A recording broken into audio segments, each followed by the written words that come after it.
जय हिंद, नमस्कार साथियों। हमारे चैनल स्काई एजुकेशन में आप सभी मित्रों का स्वागत है। आज हम पुनः उपस्थित हैं एक नए वीडियो में जो बेहद ही इम्पोर्टेंट है सभी आने वाले एग्ज़ाम के लिए। तो आइए ज़्यादा समय ना लेते हुए हम अपने टॉपिक की ओर ध्यान आकर्षित करते हैं और इसको सरल भाषा में समझते हैं। टॉपिक का नाम तो दिख ही रहा होगा, क्या नाम है। टॉपिक का नाम है सूफी धर्म संघ, जो अपने आप में बेहद ही इम्पोर्टेंट टॉपिक है। तो इसको समझते हैं।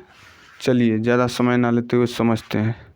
सूफी धर्म संघ, सूफी धर्म संघ, जो लोग सूफी संत से शिष्यता ग्रहण करते हैं, यानी कहने का मतलब है जो लोग सूफी संत के शिष्य बन जाते थे या शिष्यता ग्रहण करते थे, उन्हें क्या कहते थे? मुरीद कहते थे। उन्हें मुरीद कहा जाता था।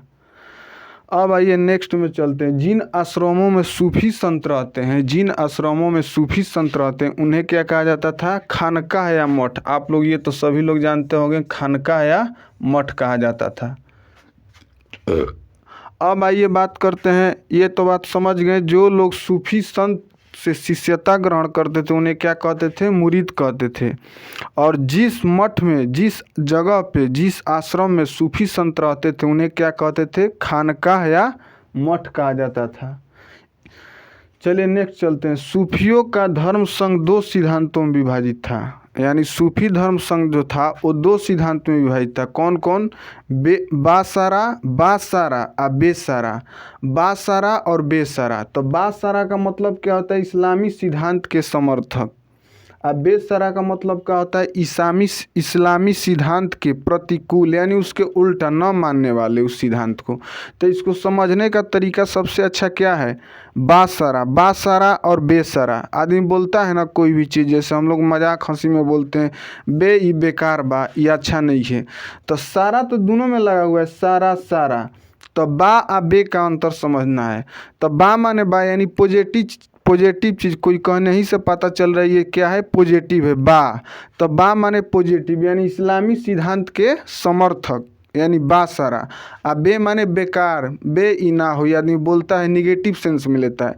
तो आप अपने मेमोरी में इस प्रकार याद रखिएगा, बा बे में अंतर। बा माने बा पॉजिटिव, आ बे माने नहीं है, बेकार बा, यानी इस्लामी सिद्धांत के प्रतिकूल विरुद्ध। चलिए समझ में उम्मीद करते हैं समझ में आ गया होगा। अगला है, भारत में चिश्ती सिलसिले की शुरुआत ख्वाजा मोइनुद्दीन चिश्ती ने किए थे। भारत में चिश्ती सिलसिले की शुरुआत ख्वाजा मोइनुद्दीन चिश्ती ने किए थे। और ख्वाजा मोइनुद्दीन चिश्ती जो है भारत में मोहम्मद गौरी के साथ आए थे। यानी मोहम्मद गौरी के साथ भारत आए थे। कौन? मोइनुद्दीन चिश्ती, जिनका जन्म कब हुआ था? 1141-42 में हुआ था। और वे ईरान के सिजिस्तान, वर्तमान सिस्तान, माने वे ईरान के सिजिस्तान, अब वर्तमान में सिस्तान उसी का नाम है, उस जगह के वो निवासी थे। और मोहम्मद गौरी के साथ भारत में आए थे। और भारत आने के बाद उन्होंने चिश्ती सिलसिले की शुरुआत की। और इसका मुख्य केंद्र कहाँ बनाया था? अजमेर। अजमेर विख्यात भी है, आप लोग सभी जानते भी होंगे। तो चलिए, भारत में चिश्ती सिलसिले की शुरुआत मोइनुद्दीन चिश्ती ने किया था, जिसका मुख्य केंद्र अजमेर था। जिसका मुख्य केंद्र कहाँ था? अजमेर था। और वो मोहम्मद गौरी के साथ भारत आए थे। कहाँ के थे? ईरान के सिजिस्तान, वर्तमान सिस्तान। ईरान के सिजिस्तान, वर्तमान सिस्तान। चलिए अब यहाँ आते हैं मोइनुद्दीन चिश्ती। जब मोइनुद्दीन चिश्ती चिश्ती सिलसिला का शुरुआत अजमेर को केंद्र बनाकर किए, तो इनके शिष्य हुए, इनके पहले शिष्य कौन हुए? बख्तियार काकी। इनके पहले शिष्य कौन हुए? बख्तियार काकी। यानी मोइनुद्दीन चिश्ती के शिष्य बख्तियार काकी, बख्तियार काकी, बख्तियार काकी, बख्तियार काकी। अब बख्तियार काकी के शिष्य थे कौन? बाबा फरीद। देखिए यहाँ एरो नीचे की तरफ दिया हुआ है। बख्तियार काकी के शिष्य बाबा फरीद, यानी मोइनुद्दीन चिश्ती, बख्तियार काकी, और बख्तियार काकी के बाद बाबा फरीद। अब बाबा फरीद के दो शिष्य हुए। कौन कौन? निजामुद्दीन औलिया और अलाउद्दीन साबिर। निजामुद्दीन औलिया और अलाउद्दीन साबिर। ये बार बार क्वेश्चन पूछा जाता है। निजामुद्दीन औलिया ने अपने शासनकाल में दिल्ली के कितने सुल्तानों का शासन देखा था, मतलब अपने समय में दिल्ली के कितने सुल्तानों का शासन देखा था। तो देखिए यहाँ लिखा गया है निजामुद्दीन औलिया, इन्होंने अपने समय में दिल्ली के 7 सुल्तानों का शासन देखा। कौन? निजामुद्दीन औलिया। अब निजामुद्दीन औलिया के ढेर सारे शिष्य हुए, जिसमें से प्रमुख थे कौन कौन? अमीर खुसरो, अमीर हसन देहलवी, शेख सलीम चिश्ती, शरीफुद्दीन यहाँ। चलिए फिर से रिवीजन कर लेते हैं। मोइनुद्दीन चिश्ती जो है चिश्ती सिलसिले की शुरुआत कहाँ किए थे? अजमेर में। भारत आए तो अजमेर में इसका मुख्य केंद्र बनाकर चिश्ती सिलसिले की शुरुआत किए। और उनके प्रथम शिष्य कौन थे? बख्तियार काकी। अब बख्तियार काकी के बाद बाबा फरीद। अब बाबा फरीद के 2 शिष्य निजामुद्दीन औलिया, अलाउद्दीन साबिर। तो निजामुद्दीन औलिया जो है, चूँकि फेमस टॉपिक बनता है ये परीक्षा की दृष्टिकोण से, तो निजामुद्दीन औलिया जो है अपने शासनकाल में अपने समय में दिल्ली के 7 सुल्तानों का शासन देखा था। अब निजामुद्दीन औलिया के 4 शिष्य, मुख्यतः 4 शिष्य, जिसमें से फेमस है अमीर खुसरो। तो ऐसे जानने के लिए, जानकारी के लिए बता दिए, सब लिख दिए हैं। निजामुद्दीन औलिया के शिष्य 4 शिष्य मुख्यतः, जिसमें से फेमस है अमीर खुसरो। अमीर खुसरो भी थे, अमीर हसन देहलवी भी थे, शेख सलीम चिश्ती भी थे और शरीफुद्दीन यहाँ भी थे। अब आइए चलते हैं। दक्षिण भारत में चिश्ती सिलसिले की शुरुआत कब किया गया था? 1340 ईस्वी में। दक्षिण भारत में चिश्ती सिलसिले की शुरुआत 1340 ईस्वी में बुरहानुद्दीन गरीब ने किए थे। यानी क्वेश्चन आता है दक्षिण भारत में चिश्ती सिलसिले की शुरुआत किसने किए थे? बुरहानुद्दीन गरीब ने 1340 ईस्वी में। और इसका मुख्य केंद्र कहाँ बनाए थे? दौलताबाद। यानी दक्षिण भारत पूछेगा, दक्षिण भारत में चिश्ती सिलसिले की शुरुआत, तो 10 से दक्षिण और 10 से दौलताबाद। यानी दक्षिण भारत में चिश्ती सिलसिले की शुरुआत दौलताबाद में किया गया था। किसके द्वारा? बुरहानुद्दीन गरीब के द्वारा। कब? 1340 में। चलिए आगे चलते हैं। सुहरावर्दी एगो सिलसिला है, जैसे यहाँ चिश्ती सिलसिला था, तो ये सब आप लोग कन्फर्म है कि चिश्ती सिलसिले की शुरुआत मोइनुद्दीन चिश्ती किए थे।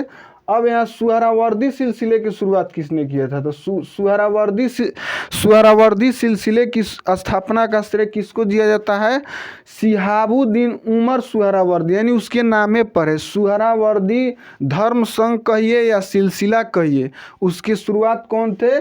शिहाबुद्दीन उमर सुहरावर्दी। देखिए नाम में सुहरावर्दी लगा हुआ है, तो बस याद रखना है सुहरावर्दी धर्म संघ या सिलसिले की स्थापना किसने किया था? शिहाबुद्दीन उमर सुहरावर्दी नाम पे है। लेकिन 1262 ईस्वी में इसका सुदृढ़ संचालन, मतलब अच्छी तरह से संचालन किसको दिया जाता है? बदरुद्दीन जकारिया को। इसका अच्छी तरह से संचालन किसने किया था? बदरुद्दीन जकारिया ने। इसका मुख्य केंद्र कहाँ था? सिंध और मुल्तान। यानी सुहरावर्दी धर्म संघ सिलसिले का मुख्य केंद्र था सिंध और मुल्तान। सुहरावर्दी धर्म संघ सिलसिले की शुरुआत किसने किया था? तो शिहाबुद्दीन उमर सुहरावर्दी नाम ही पे है। इसको सुदृढ़ संचालन किसने किया था? तो सुदृढ़ संचालन किया था बदरुद्दीन जकारिया। और इसको केंद्र कहाँ बनाया था? मुख्य केंद्र सुहरावर्दी के तो मुल्तान और लाहौर। वीडियो खराब है। बदरुद्दीन सिंध एवं मुल्तान को बनाया गया था। अब आता है कादिर धर्म सिलसिला। कादिर धर्म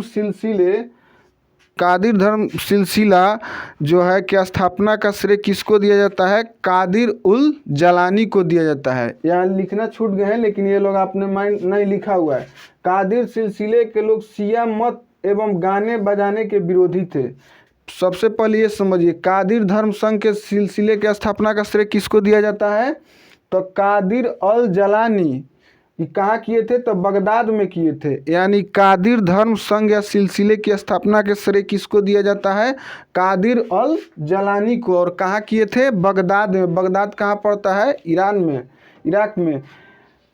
और ये भी क्वेश्चन पूछता है कादिर धर्म संघ या सिलसिले के लोग गाने और बजाने मत के विरोधी थे। कादिर सिलसिले के लोग शिया मत, एगो शिया और सुन्नी मत था जो पैगंबर साहब के मरने के बाद 2 पंथों में बट गया था, शिया और सुन्नी। तो क्वेश्चन पूछता है कौन सा धर्म संघ सिलसिला शिया मत का विरोधी था? तो आपको लगाना होगा कादिर सिलसिले या कादिर धर्म संघ के लोग जो हैं शिया मत तथा गाना बजाना दोनों के विरोधी थे। और इसके स्थापना का श्रेय किनको दिया जाता है? कादिर अल जलानी, जिसका स्थापना कहाँ हुआ था? बगदाद में। चलिए अंतिम नेक्स्ट चलते हैं, लास्ट।